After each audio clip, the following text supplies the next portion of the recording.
Gloria a Dios. El día de hoy vamos a iniciar una nueva serie. El título de la serie es El Código de Dios. El Código de Dios.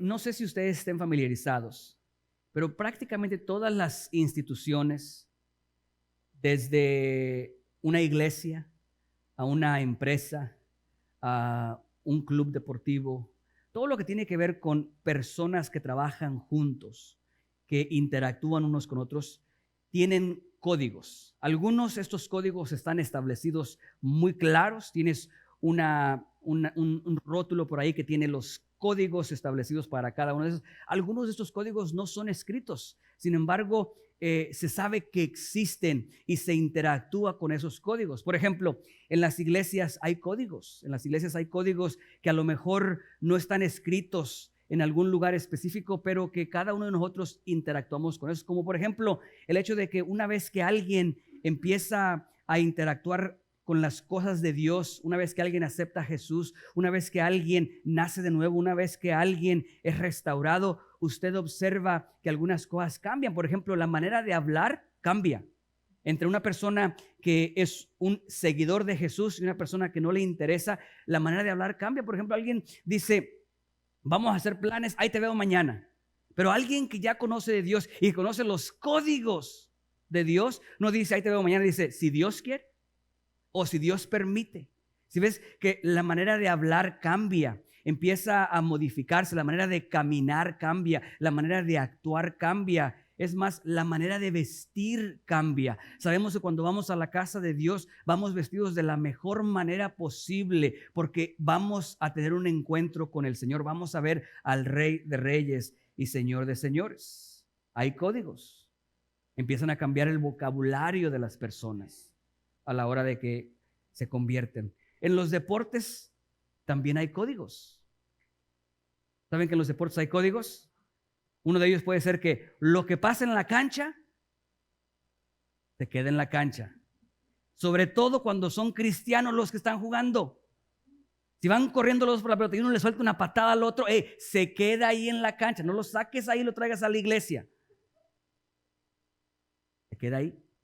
Pero tenemos que entender que hay códigos que están ahí que se necesitan para poder interactuar con éxito con tal institución. Miren, los fines de semana he estado entrenando a unos muchachos que los llevamos del Rec Center, en donde hay una mezcla de niños que saben jugar fútbol y otros que no saben absolutamente nada de fútbol. Hay una mezcla y están ahí para aprender. Pero ya después de ahí hay los torneos que hacen más especializados, en donde ya enfrentan a equipos de competencia y que hay más calidad en los jugadores. Bueno, pues tomamos a estos muchachos muy buenos para jugar, muy buenos, muy buena técnica, pero todos ellos en ese estilo de juego, y los llevamos a jugar a un torneo de indoor. En ese momento empezamos a jugar, y una de las primeras cosas que vi fue la diferencia en la manera de actuar entre unos y otros. A la hora de jugar, los muchachos míos, todos, diría yo, muy ingenuos, porque no tienen la competencia ahí. Había en este partido una niña más chiquita que todos los míos, y llegaba y me los empujaba por todos lados. Y luego se enojaban los míos y querían empujar a fuerzas y con la mano. Le digo, tranquilo, uno de los códigos es que no te lo tomes personal.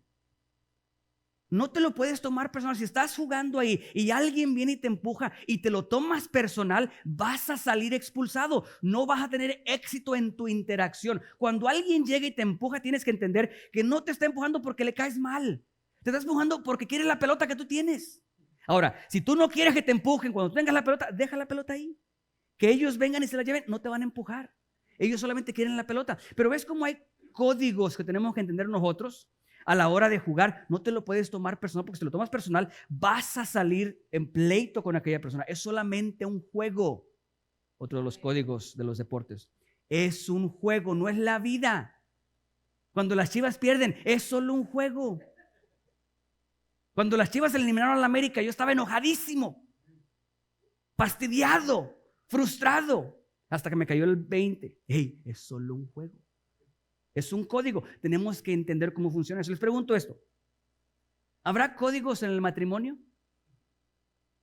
O sea, Cosas escritas, establecidas, que están ahí, sabes que existen y que si no sabes cómo interactuar con esos, vas a tener dificultad en el matrimonio. Aquí está, por ejemplo, uno de esos códigos. ¿Quieres tener un matrimonio feliz? Tiene que empezar con una esposa feliz. Esposa feliz, matrimonio feliz. Yo dije, los esposos van a gritar, yes, amén. Esposa feliz, matrimonio feliz. Es una realidad. Mire, cuando la esposa no está feliz, ni la perra se siente segura.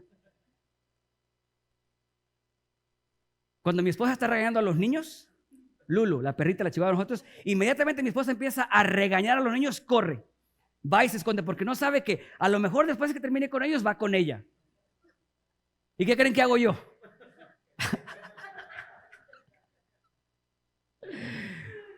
Busco algo que hacer inmediatamente. No, es broma, van a pensar que mi esposa no está aquí, por eso estoy hablando así. No, es broma, es broma. Pero escucha, sí hay códigos. Y algunas veces estos códigos no son los mismos o no aplica el mismo de aquí al mismo de acá. Mira, cuando yo fui a la escuela, en la escuela te enseñaban a que realmente interactuaras, a que inquirieras, a que hicieras preguntas y que te animaras a contestar aunque fuera la pregunta o la respuesta incorrecta. Te decían, no hay respuestas incorrectas. Tú tienes que contestar y ahí vas a aprender, te decían. ¿Ok? Tienes que practicar y entrenar. Eso funciona en la escuela. Te hacen una pregunta, tú contestas, te equivocas, bueno, pues la vuelves a hacer otra vez y hasta que la obtengas correctamente. Les pregunto, ¿en el matrimonio hay respuestas incorrectas o no? Por ejemplo, cuando tu esposa te pregunta, ¿cómo me veo? ¿Tú crees que es una pregunta que tiene que ser específicamente una o realmente? Y luego te dicen, pero sea honesto. ¿Tú crees que es una pregunta realmente que tienes que contestar honestamente o no? Digo, porque si acá te enseñaron a que debes de contestar honestamente lo que tú creas realmente y vienes al matrimonio y te hacen esa pregunta y te animas, pronto aprenderás que no funciona igual. Que lo que acá es una cosa, aquí no funciona. Te pregunta, ¿cómo de qué edad me veo? Otra. Alguien contestó y dijo, pues de tu edad, de tu edad. Y dijo, ¿tan acabada? Códigos. Tenemos que entender que los códigos son esenciales para poder tener éxito en cualquier institución. En la institución del matrimonio, yo tengo que entender los códigos que están establecidos para que el matrimonio pueda ser efectivo y pueda funcionar. Uno de los códigos más sencillos es que en el matrimonio debe de haber doble avenida, no solamente una avenida. Es doble avenida, todo va y viene. Todo va y viene. En el momento que el esposo se convierte en alguien que solamente está esperando que la esposa haga y haga y haga y haga y haga, y él nunca hace por el matrimonio, tarde o temprano no va a funcionar el matrimonio. Es un código verídico, es real, porque tanto yo tengo que servir a mi esposa como ella servirme a mí. Miren que la relación entre hombre y mujer, esposo y esposa, no es igual que la relación entre Dios y nosotros. Porque nosotros le somos infieles a Dios una vez y ¿qué crees? Él está ahí para perdonarnos. Otra vez y Él está ahí. Y Él insiste en buscarnos. Él insiste en obtener esa buena relación con nosotros. En el momento que yo le sea infiel a mi esposa una vez, 2 veces, 3 veces, a lo mejor me perdonará, pero llegará el momento en que va a decir, ¿sabes qué? Obviamente tú no quieres estar conmigo. Obviamente tú no me amas. Así es de que aquí ya no más. Es un código. Es una avenida doble, ida y vuelta. Si queremos tener éxito en cualquier institución, tenemos que estar familiarizados con los códigos. Por eso hoy yo quiero hablarles o iniciar esta serie acerca de el código de Dios, porque es vital, es importante que tú realmente entiendas cuáles son estos códigos bajo los cuales Dios opera, cuáles son los parámetros que harán que tengas una relación exitosa con Dios, cómo puedes interactuar de manera exitosa con Dios, de manera correcta, qué es lo que hace que Él sea Dios como lo Él es, ¿sí? En nuestra búsqueda de Dios tenemos que estar al tanto de estos códigos de Dios. El código de Dios es el tema para las siguientes semanas. ¿Les parece? Y la Biblia está llena de códigos. Quiero utilizar hoy uno, pero en realidad pudiéramos escuchar cualquier escritura de aquí y en cualquier escritura verás reflejado los códigos de Dios. Por ejemplo, la Biblia nos enseña que es más bendecido el dar que recibir. Ese es un código. Tienes que entender que esa es una de las maneras en las que funciona el reino de Dios. Es un código. Cuando tú no entiendes eso, siempre estás más preocupado por que te den, por recibir, que tú ser el que da. Y estás perdiendo la bendición. La Biblia es muy clara. Es más bendecido dar que recibir. Si tú eres de los que de repente se quejan, es que yo siempre estoy sirviendo, es que yo siempre estoy dando, es que yo siempre esto, estás mal. Porque es más bendición ser tú el que sirve, ser tú el que bendice, ser tú el que da, que el que está del otro lado. Ahora, si tú nunca das y nunca sirves, deberías de preocuparte, porque te estás perdiendo una bendición. Otro de los códigos que encontramos es, y no es un juego de palabras, es que dice, aquel que quiera encontrar su vida, la perderá. Y el que esté dispuesto a perderla por causa de él, la encontrará. Como que algo opuesto está ahí. Es un código medio raro, es como ese código del matrimonio que son códigos opuestos. Por ejemplo, cuando le preguntas a la esposa, ¿estás enojada? Y ella te dice, no. Cuidadito y crees que sí, en realidad no está enojada. Si tú le estás enojada y te dice, no estoy enojada. Asume que sí está enojada para que puedas mantenerte a salvo. En este caso, exactamente lo mismo. Cuando dice aquí que para prácticamente el perder tu vida es cuando la encuentras, ¿será que es un juego de palabras? No, está hablando de un código que tenemos que aprender, que tenemos que reconocer existe dentro de nuestra interacción con Dios si queremos ser exitosos en nuestra búsqueda de quién Dios es. Tienes que entender muy claro que para poder tener éxito en esta relación con Dios, tienes que saber que para encontrar tu vida, tienes que estar dispuesto a perderla. Uno más. Que si quieres ser alguien especial, quieres ser alguien grande, tienes que ser y hacer lo que hace el más pequeño, servir. O sea que la grandeza se obtiene solamente a través del servir. Servir. Bien, solo algunos ejemplos. Vamos a la escritura sobre la cual encontraremos más elementos acerca del código de Dios. Génesis capítulo 12, versículo 1, 2 y 3. Esos códigos que de repente son complicados de descifrar.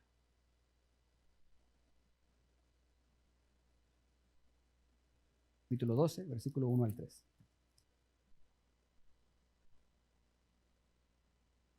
Si no, ya está en las pantallas. Leemos el nombre del Padre, el Hijo y el Espíritu Santo. Pero Jehová había dicho a Abraham, vete de tu tierra y de tu parentela y de la casa de tu padre a la tierra que te mostraré. Y haré de ti una nación grande y te bendeciré y engrandeceré tu nombre y serás bendición. Bendeciré a los que te bendijeren y a los que te maldijeren maldeciré. Y serán benditas en ti todas las familias de la tierra. Eso es todo. Vamos a ver nada más hasta ahí. Para hablar del código de Dios o de los códigos de Dios, realmente pudiéramos utilizar cualquier escritura, ya que eso es lo que esto es. El código de Dios. Todo lo que necesitamos saber acerca de Dios está aquí. Sin embargo, escogí esta por diferentes elementos. Y antes de mencionarlos, quisiera que viéramos un poco el contexto de donde nos encontramos. Porque de repente digo, nosotros conocemos la escritura. ¿Cuántos conocen la historia de Abraham? Están familiarizados con la historia. Saben muy bien de qué se trata todo eso. Han escuchado muchas predicaciones acerca de Abraham. Pero a mí me gusta siempre que vayamos y nos pongamos en el papel o en los zapatos de este personaje, de Abraham en este caso. Y quiero decirte por lo siguiente, porque el día de hoy es muy fácil escuchar lo que estamos leyendo ahí y decir, wow, qué tremendo es esto. Porque saben cada uno de los que están aquí que es un llamado. ¿Saben qué es un llamado? Los que están en la iglesia han escuchado la palabra llamado probablemente desde el día que pusieron un pie en la iglesia. Han escuchado que Dios tiene un llamado para tu vida, que Dios quiere usar tu vida, que Dios tiene planes para ti, que Dios quiere hacer esto, que Dios te está llamando a que vengas de aquí y que hagas esto. Estamos muy familiarizados, entonces entendemos el contexto, entendemos más o menos lo que está sucediendo ahí. Pero una vez más, regresemos y pongámonos en los pies o los zapatos de Abraham. Porque hasta este punto no había cristianismo, no había judaísmo, no había religión establecida como la que conocemos el día de hoy. No había un Antiguo Testamento. Lo único que tenían eran probablemente historias. Probablemente Noé contó algunas de las cosas que a él le pasaron, algunas cosas con las que él estaba familiarizado. A lo mejor Noé pudo pasar la historia correctamente de Adán y Eva. Así como la escuchó él de sus padres, así él la pasó a sus hijos y cada uno de ellos la fue pasando hasta que llegamos a donde está Abraham. Pero la realidad es de que no había algo establecido ni concreto. No había algo en donde dijéramos, hay un patrón, así pasa siempre y Dios hace. No había un conocimiento pleno de esto. Lo que te estoy diciendo es que cuando leemos y Jehová le había dicho a Abraham, ¿qué significa eso? ¿Cómo sucedió eso? ¿Fue una voz audible? ¿Fue una voz que él escuchó literal? ¿O fue un pensamiento que él recibió nada más? ¿Cómo es que esto se llevó a cabo? Cuando él recibió esto, ¿qué pensó? Porque no había antecedentes de algo similar. No es como que él escuchó un testimonio de un hermano al que Dios lo llamó que saliera de aquel lugar y fuera a otro y allá Dios lo bendijo. No, aquí estamos hablando de que una de dos, escucha una voz o viene un pensamiento a su mente que dice, vete de tu tierra, deja tu familia y vete a una tierra que no sabes dónde está, yo te voy a mostrar. ¿Tú te imaginas lo que pasaba por su cabeza de él? Y luego le dice, voy a hacer de ti una gran nación, te voy a bendecir, a los que te bendijeren voy a bendecir y a los que te maldijeren voy a maldecir y en ti serán benditas todas las familias de la tierra. ¿Qué significa eso? ¿Cómo que vas a hacer de mí una gran nación si mi esposa ni siquiera puede tener hijos? Ese es el contexto. Ahí estamos parados. ¿Qué podemos encontrar de Dios? ¿Qué podemos aprender de Dios en base a ese contexto?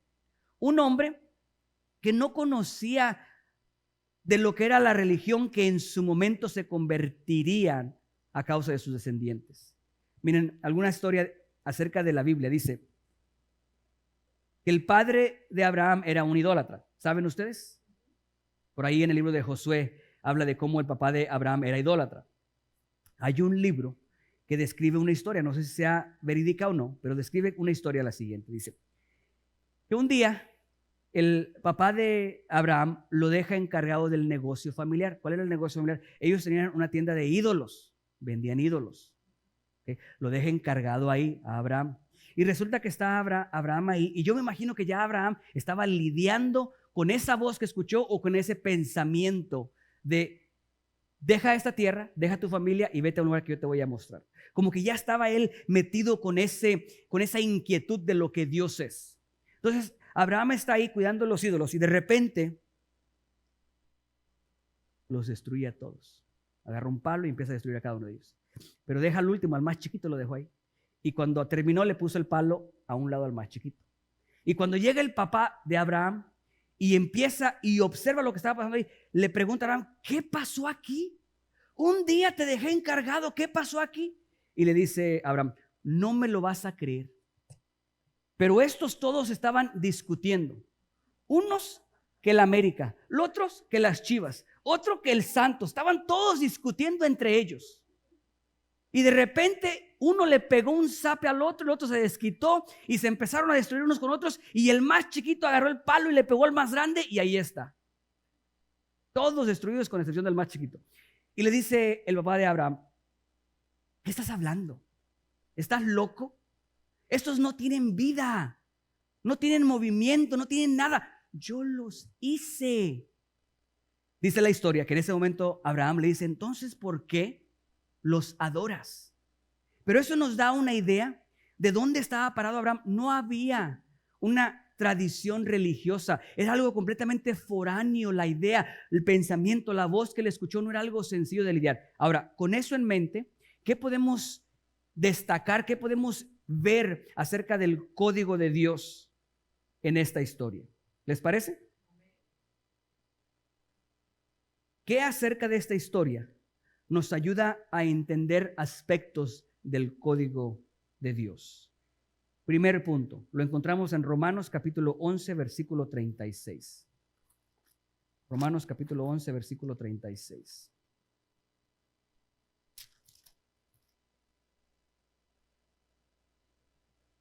Cuando lo tengan, pueden indicar con un amén. Versículo 36. Dice, porque de Él y por Él y para Él son todas las cosas. Así sea la gloria por los siglos. Amén. A Él sea la gloria por los siglos de los siglos. Amén. Lo voy a leer una vez más. Porque de Él, ¿dónde inicia? En Él. Y por Él, ¿por qué inicia? Por Él. ¿Y para quién inicia? Por Él. O sea, inicia en Él, inicia por Él e inicia para Él. Son todas las cosas. Primer punto acerca del código de Dios. Todo inicia con Dios, todo es por Dios y todo es para Dios. Todo, absolutamente. Todo inicia con Dios. No sé si te has dado cuenta, pero Dios se acercó. Fue Dios quien se aproximó a Abraham. Fue Dios quien, a pesar de que Isaac había escuchado la promesa de su padre, fue Dios quien se aproximó a Isaac. Fue Dios quien se aproximó a Jacob. Fue Dios quien le habló a Moisés. Fue Dios quien le habló a Gedeón. Fue Dios quien le habló a David. Fue Dios quien le habló a Pablo. Fue Dios quien le habló a cada una de las personas que han interactuado con Dios. Todo ha iniciado con Dios. Nunca ha iniciado con el ser humano. Siempre ha iniciado con Dios. Dios es el que siempre está ahí iniciando todo. Nosotros amamos a Dios porque Él nos amó primero a nosotros. Entonces, ¿qué nos dice esto de Dios? Número uno, que Dios es un Dios activo. Es un Dios activo, un Dios que está constantemente activo. Hay dos descripciones o dos declaraciones acerca de las creencias de Dios. Una es el deísmo, D-E-I-S-M, deísmo, M-O, deísmo. Deísmo es creer que hay un Dios, que hay un creador que hizo absolutamente todo lo que tú ves, pero que ya no está involucrado en la creación. Hizo todo y se hizo para atrás. Creó un ecosistema que funciona solito como reloj. Creó una manera de que el hombre pudiera continuar. Le dio la sabiduría, el conocimiento, pero de ahí se hizo para atrás. Ese se llama deísmo. Y hay otro que se llama teísmo, con T. El primero es con D, el segundo es con T. Este es la creencia que hay un creador que creó el universo, todo como lo conocemos, pero está involucrado con su creación. ¿Cuál de esos dos consideras tú es el correcto? Y es muy importante porque de ahí fluye mucha de nuestra interacción con Dios. Si tú crees que Dios ya no interactúa el día de hoy, cuando venga un pensamiento que dice, deja este lugar, deja esta condición, deja esta situación, probablemente no vas a creer que es Dios porque Dios no interactúa ya no está involucrado en nada. Pero de acuerdo a lo que estamos leyendo aquí, es un Dios que está muy involucrado con su creación. No solamente involucrado, sino que está atento a las necesidades alrededor y actúa de acuerdo a la necesidad que cada uno de nosotros podamos tener. ¿Sí? Entonces es un Dios activo. No solamente activo, sino un Dios que está interactuando con cada uno de nosotros. Se acerca y llama a Abraham, se acerca y llama a Jacob, se acerca y llama a Moisés, se acerca y llama a David. Un Dios que interactúa con cada uno de nosotros. Después de que Abraham recibe este pensamiento, si sigue leyendo ahí, la Biblia dice que erigió un altar. ¿Por qué erigió un altar? Porque buscaba interactuar con Dios. Y la Biblia, si continúa leyendo la historia de Abraham, cuando Abraham tenía alguna victoria o alguna necesidad, levantaba altares. Varios altares levantó Abraham y sus hijos igual. Pero había un problema, que Dios no solamente es un Dios que está activo y no solamente es un Dios que interactúa, porque hay un problema con interactuar con Dios solamente en las altas o en las bajas de nuestras vidas. Porque de repente sucede algo impresionante y levantamos un altar. O sea, vamos a interactuar con Dios, vamos a agradecer a Dios por la bendición. O de repente hay un problema y vamos a interactuar con Dios por la necesidad que tenemos. Pero Dios no estaba contento con eso, con estar activo e interactuar. Dios quería habitar en medio de su pueblo. En pocas palabras, Dios no quiere que solamente le busques o interactúes con Él cuando las cosas están muy bien y quieres venir a celebrar. Yo recuerdo uno de los momentos especiales en mi vida fue cuando compré mi primer carro. Con mi propio esfuerzo di el down payment y me gasté todo lo que tenía y fui y yo estaba feliz. Ese día en la iglesia yo sentí la presencia de Dios como nunca antes. Era tan especial la presencia de Dios, lo que tenía, que estaba emocionado por el carro. Y como emocionado estaba, quería pasar un momento en la presencia de Dios y agradecerle y besar sus pies por la bendición tan grande. Y está bien. Pero Dios no está satisfecho con que solamente en los puntos altos de tu vida te acerques a bendecirle, y tampoco está satisfecho con que en los momentos más bajos de tu vida solamente busques su rostro. Él quiere habitar en medio de nosotros. Por eso es que Él se acerca a Moisés. Después de que Abraham durante mucho tiempo construyera altares, o Isaac o Jacob, cada uno de ellos, ahora Dios se acerca a Moisés y le dice: dile al pueblo que me construyan un santuario, porque voy a habitar en medio de ellos.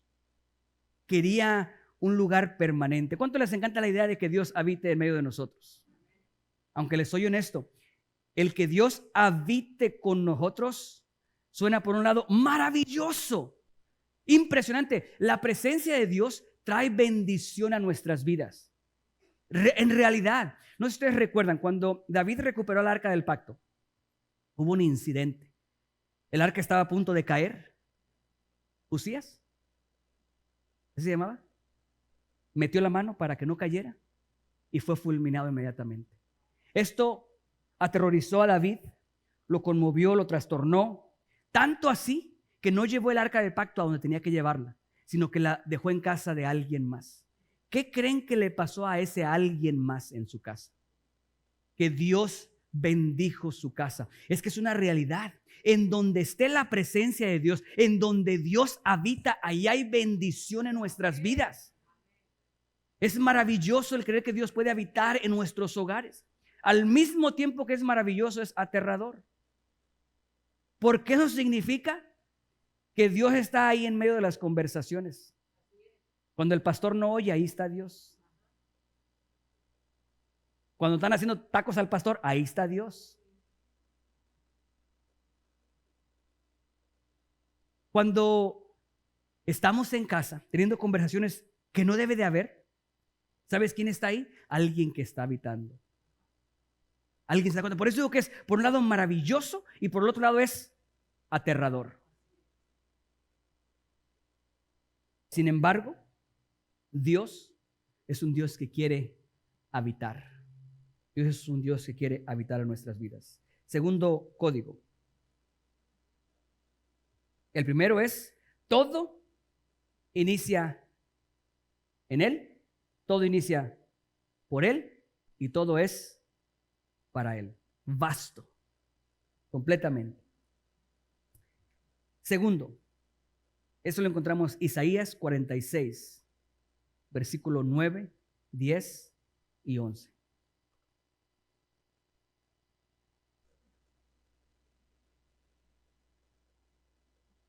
Lo tienen ahí.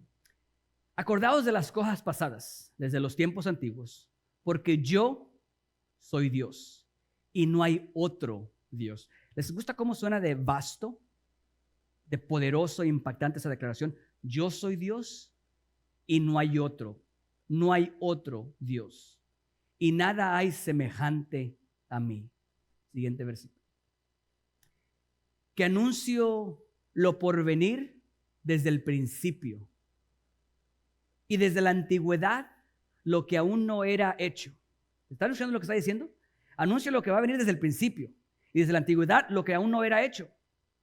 Que digo, mi consejo permanecerá y haré todo lo que quiero. Que llamo desde el oriente al ave y de tierra lejana al varón de mi consejo. Pero escucha esto. Yo hablé, yo haré venir, lo he pensado, lo haré. Lo que yo hablo, se hace. Lo que pensé, se hace. Punto. Basto. Bien, esto habla de una característica más del código de Dios. Número 2 es, Dios tiene un plan maestro. Dios tiene un plan maestro. ¿Por qué digo un plan maestro? Porque de repente nosotros tenemos a confundir el plan de Dios con el plan que Dios tiene para nosotros. Y nos encantan versículos como Jeremías 29, que dice, porque yo sé los planes que tengo para cada uno de ustedes. Son planes de bien, para bendecirlos, para prosperarlos y no para hacerles daño. Nos encanta eso porque se centraliza en nosotros. A los que aman a Dios, nosotros, todas las cosas ayudan para bien. Una vez más, el enfoque es centralizado en nosotros, porque el propósito final es para nosotros. Pero déjame decirte algo. El plan maestro de Dios no eres tú. El plan maestro de Dios no eres tú. Y déjame te digo a lo que me refiero. Vamos a leer una vez más. Génesis capítulo 12, versículo 1 en adelante. Pero Jehová había dicho a Abraham, vete de tu tierra y de tu parentela y de la casa de tu padre a la tierra que te mostraré. Hasta ahí, la aproximación con Dios a Abraham probablemente era aterradora, incertidumbre. Pero después mira, y haré de ti una nación grande, una bonita promesa. Haré de ti una nación grande. ¿Y de qué? Te bendeciré. Ahí empezaba a sonreír Abraham. Sí, Señor. Y engrandeceré tu nombre. Wow, Señor. Me van a conocer en muchos lugares. Y serás bendición. Todo bien hasta ahí. Bendeciré a los que te bendijeren y a los que te maldijeren, maldeciré. Prácticamente Abraham decía, nadie me va a poder detener. Impresionante. Dios, síguele. Y dice, y serán benditas en ti todas las familias de la tierra. Yo creo que ahí se encuentra la cláusula. ¿Qué es una cláusula? Que sin esa porción, lo demás no existe. Si eso no se cumple, lo demás no tiene. O sea, la razón de ser de la bendición es esa última parte. ¿Por qué digo que el plan maestro de Jehová no eres tú? Es porque Abraham y lo mucho que le iba a ir bien era con un propósito, que todas las familias de la tierra fueran bendecidas. Entonces el enfoque central no es que Abraham sea bendecido. El enfoque central es que todas las familias de la tierra sean bendecidas. En pocas palabras, si Dios te ha dicho que te va a bendecir a ti, que te ha de multiplicar en las finanzas, que te ha de dar sabiduría y entendimiento, todo eso no es para ti.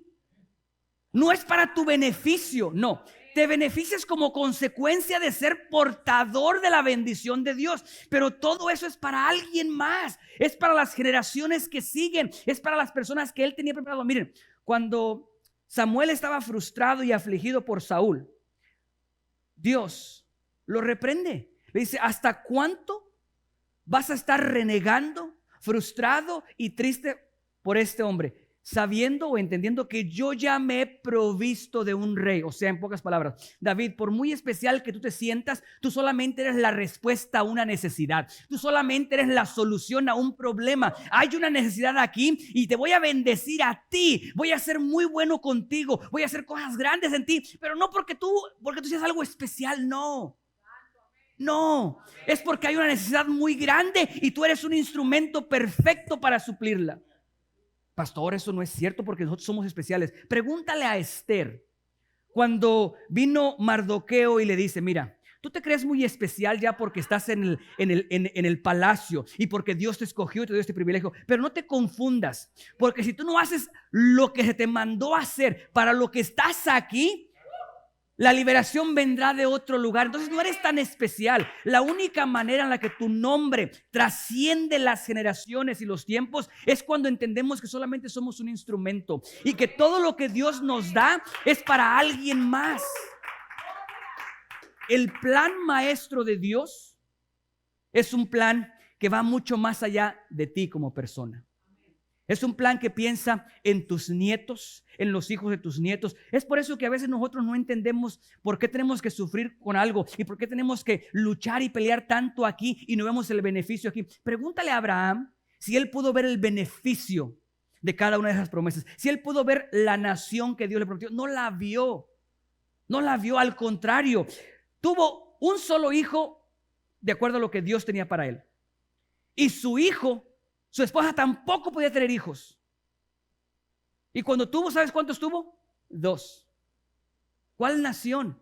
Pero tenía que luchar y mantenerse fiel porque la bendición de Dios y lo que Dios estaba haciendo no era solamente para él, era para las muchas generaciones. Por eso es que a veces tenemos que pelear por nuestro matrimonio más allá de nuestras emociones, más allá de nuestros sentimientos, porque no es solamente nosotros lo que nos afecta, es generación tras generación tras generación. ¿Quién sabe? Y eres tú quien rompe una maldición generacional con tu lucha y tu esfuerzo, dándote a ser como un instrumento de Dios. Entonces, Dios tiene un plan maestro. Dios no tiene un mini plan que se enfoca solamente en ti. No. Es parte de un plan maestro. Y gloria a Dios que quiera usar nuestras vidas, porque en el proceso vamos a ser muy bendecidos como instrumentos de Dios.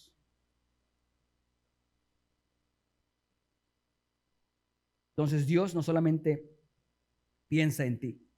Número 3. Y ya nos vamos, a menos que quieran que le sigamos. Le seguimos. ¿Se animan o ya tienen hambre? Y ahora que vamos a empezar con el ayuno, pues hay que salir rápido para ir a llenar de energías. Recuerde, usted puede hacer el ayuno como usted vea físicamente correcto. No vaya usted si está tomando medicinas, dejar de comer y va a decir, no, el pastor me dijo. No, tranquilo. Usted busque la guianza de Dios y haga el ayuno conforme usted puede hacer el ayuno. ¿Correcto? Hay cosas que no le va a pasar nada. Por ejemplo, si usted deja de tomar Coca-Cola, al contrario, le va a beneficiar. Si usted deja de ver tanto entretenimiento, le va a beneficiar. ¿Okay? Bien, número 3. Dios no solamente tiene un plan maestro, sino que también Dios trabaja con sociedades. Dios trabaja con sociedades. Dios tenía algo que hacer. Tenía que formar una nación sobre la cual Él pudiera proyectar lo que Él es y llamó a un hombre para iniciar eso. Dice el doctor Miles Monroe, el hombre sin Dios no puede. El hombre sin Dios no puede.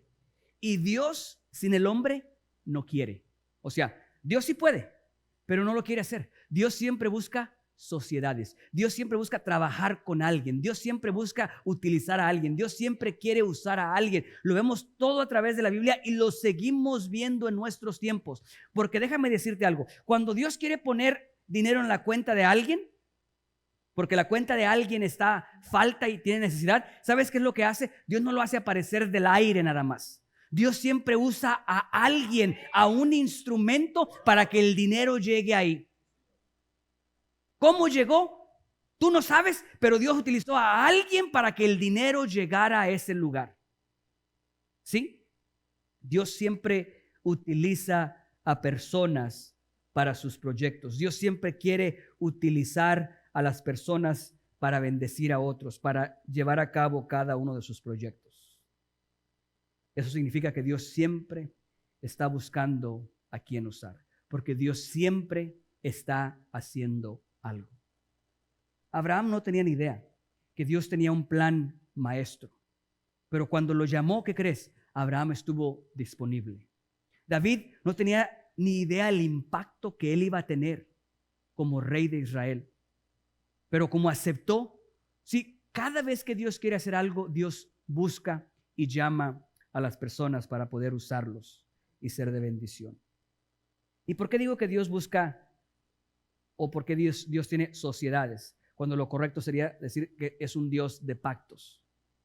Digo sociedades porque lo que nosotros tenemos más con Dios parece sociedad que un pacto, porque un pacto es un pacto, no se rompe, un pacto no se rompe. Y nosotros, cuando nos cansamos, le damos para otro lado. Cuando nos enfadamos de hacer lo que Dios nos llamó a hacer, ya no lo hacemos. Por eso digo más sociedad, porque pareciera ser que a la hora que queremos, hacemos como queremos. Cuando las cosas no nos gustan, le damos para otro lado. Quedan muy callados. Sociedad. No estoy diciendo pacto. Yo personalmente, y eso es personal, no estoy diciendo que sea doctrina, es personal. Personalmente yo nunca he creído que yo tengo la capacidad de hacer un pacto con Dios. Que es Dios quien hace un pacto conmigo. Porque yo no tengo la capacidad de sostener. O sea, yo ni siquiera cuento con mañana. Para yo poder llegar a mañana dependo de Él. ¿Cómo voy a decir yo voy a hacer esto, sí, me comprometo y es un pacto mío, cuando no me pertenece el mañana personal? Por eso digo que en nuestro caso son sociedades con Dios. Él quiere trabajar con nosotros, pero por nuestra forma de ser, mientras todo va bien, estamos contentos porque nos saludan, porque nos abrazan y nos dan las gracias y son lindos con nosotros, pues todo perfecto. En el momento que empiezan a hablar de nosotros y empiezan a decir esto y que empiezan a abusar de que nos esto, lo otro, en ese momento sabes que ya esto no es para mí. No es para mí. ¿Cómo? Pues, ¿será que era una sociedad o un pacto? Es que Dios te quiere usar, eres un instrumento en sus manos y nos toca que lidiar con las cosas buenas y las cosas difíciles. Imagínate lo que hubiera hecho Pablo cuando le dijeron: yo le haré saber todo lo que tiene que sufrir por mi nombre. Bien. Dios trabaja en sociedades. Dios quiere usar tu vida. 2 detalles nada más y ahora sí nos vamos. 2 detalles. Llama a Dios a Abraham. Versículo 12, capítulo 12, perdón. Pero Jehová había dicho a Abraham. Aquí vemos lo primero. Entendemos que Dios trabaja en sociedades. En pocas palabras, Dios constantemente está llamando. ¿Sabías eso? Dios constantemente está llamando a las personas. Está llamando constantemente. Siempre hay una necesidad para la cual tú tienes todo lo necesario para suplir. O sea, tú fuiste creado con ciertas características en ti que son esenciales para suplir esa necesidad. ¿Quién crees que tenga más impacto en una mujer que la dejó su esposo? ¿Yo o una sierva de Dios que se levantó de un abandono? Una sierva de Dios que sabe lo que es ser abandonada. Cuando esta mujer de Dios se acerque y le dé un abrazo a esa mujer, entenderá el poder del por qué Dios permitió que sucedieran cosas en sus vidas y cómo ella puede ministrar ahora a otra mujer y levantarla y ayudarla a que vaya hacia adelante. Todos tenemos algo así. Entonces, miren, Dios nos llama. Primera característica del llamado de Dios. Pero Jehová había dicho a Abraham. Entiendo que esto lo estamos leyendo y que es algo del pasado. Pero hay un extra más aquí. Porque diría, pero Jehová dijo a Abraham, vete. Pero no dice, pero Jehová dijo. Dice, pero Jehová había dicho. ¿Sabes qué me deja saber eso? Que esta no es la primera instancia en la que se manifiesta el llamado, sino que ya lo había llamado antes. O sea, este llamado no empezó en el capítulo 12, empezó en la parte final del capítulo 11. Desde antes, no sé cuánto tiempo antes, pero entendemos que Abraham dejó su tierra. Miren ese detalle. Pero no dejó a su papá, se lo trajo.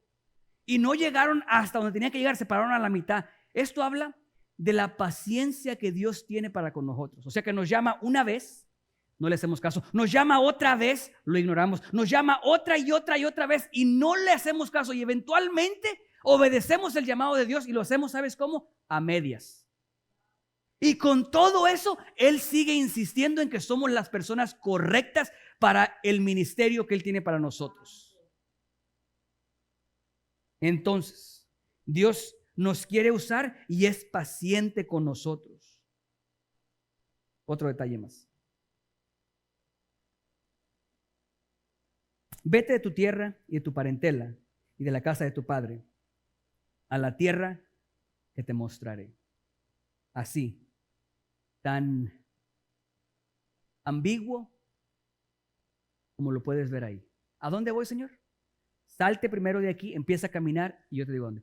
Pero sería mejor que me dijeras a dónde, porque si voy a un lugar donde hay mucha pesca, a lo mejor antes puedo prepararme para aprender a pescar y llegar allá. O si voy a un lugar donde dependo de la agricultura, tal vez sería importante tomar algunos cursos. ¿Por qué no me dices a dónde? No, salte de aquí, empieza a caminar y ya después yo te digo. Una de las cosas más difíciles que tienes que entender acerca de lidiar con Dios es que Dios nunca nos da todos los detalles. No te dice todas las cosas que vienen por delante. Por ejemplo, a Abraham no le dijo que inmediatamente después iba a venir una hambruna. No le dijo eso, porque ¿sabes qué hubiera pasado si le hubiera dicho eso? No se va. Al pueblo de Israel cuando salió de Egipto no les dijeron que enfrente los esperaba el mar rojo, porque si les hubieran dicho eso, no salen. Dios no nos da todos los detalles. Y es importante que entiendas esto de Dios, porque muchas veces Dios quiere interactuar con nosotros, quiere usar nuestras vidas y hay mucha incertidumbre. No sabemos si vamos a tener éxito o no en nuestra tarea, en nuestra emprenda, en nuestro viaje. Sin embargo, tenemos que empezar a caminar si queremos tener éxito en esta interacción que tenemos con Dios. Dios no da todos los detalles. Y la otra, y ahora sí, para que vean que es cierto, ya pónganse de pie, ya. Y no van a decir, pastor, ya lleva como 5 que terminan, no, ya.